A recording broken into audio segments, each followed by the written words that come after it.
dealing with procrastination. Everyone has this problem. And there's a story I like on a Spanish radio station that addresses this. The father comes up and he knocks on the son's door. And he says, Jamie, get out of bed. It's time for school. And Jamie says, Papa, I don't want to get up. And he knocks again. Jamie, get up. Papa, I don't want to get up. And the papa says, why? And Jamie says, well, I have 3 reasons. The father says, what are they? He goes, number 1, I hate school. Number 2, the kids are mean to me. And number 3, it's boring. And the papa says, well, I have 3 reasons why you need to get up for school. Number 1 is your duty. Number 2, you're 45 years old. And number 3, you're the headmaster. So we all can procrastinate when it comes to our jobs. It's so much easier than to procrastinate when it comes to something that's not job related, like life balance. So what are some tips that can help us in this area? One is have an accountability colleague. Have somebody that you're telling what you want to do. A friend of mine named Joyce told me that she and Cindy got into running because Cindy said, I want to start running. Would you like to do it with me? She said, every morning I'm going to come to your door at 6 a.m. and if you're ready, we'll go together. If you're not there, I'll just go without you.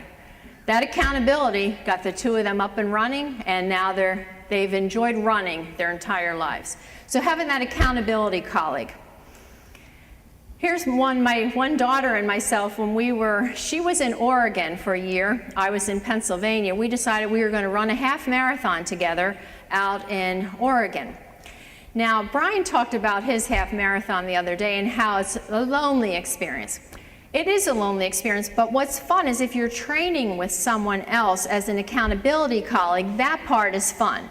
Because there we were on either sides of the country, and I would call her and say, Jojo, what mile are you up to? And she'd say this, and I'd say, okay, I'm doing the 8 mile this Saturday. And then we'd call again, and we'd be back and forth.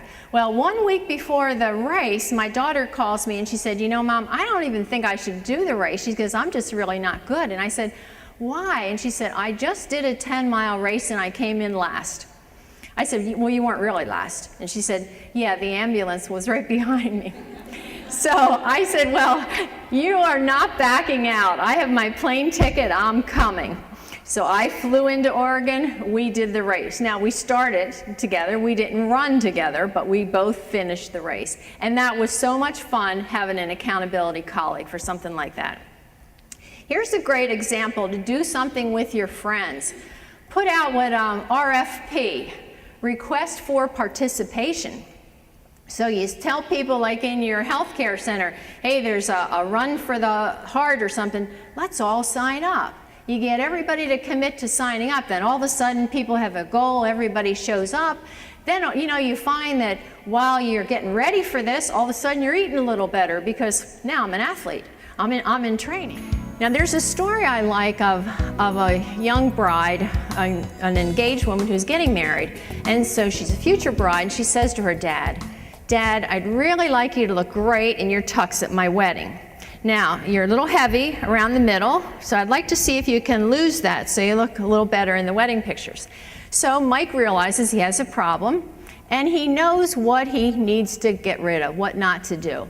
Because every day on the way to work, Mike goes by a bakery. He pulls into the bakery, and he comes into work with a nice white box of donuts for everybody. So once he got on to what he was doing for the daughter's wedding, he said, all right, I'm not going to the bakery. So he got an alternate route to go to work every day. Meanwhile, time's gone by and Mike's doing great. The pounds are coming off. He's looking trimmer and everything. Well, one day his alarm doesn't go off. So he jumps out of bed, he's late. He doesn't have time for breakfast. He's running into the kitchen, he's out in his car, he's halfway to work, and then all of a sudden he goes, oh my gosh, I forgot to take the alternate route. I'm going right by that bakery. But I'm only gonna stop if there's a parking spot right in front. So 10 minutes later, he shows up at work, big white box. And they said, what happened? And he said, well, you know, I got up late, I was rushing, couldn't eat breakfast, got in my car, coming by the bakery, and I said, I'm only gonna stop if there's a parking spot open right in front. And on the 9th time around the block.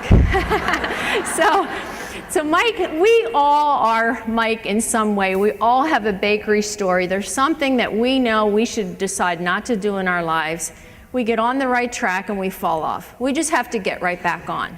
Surely Mike did better, getting back onto his alternate route and continuing from there. We can't be so hard on ourselves when we let ourselves down. You just get right back up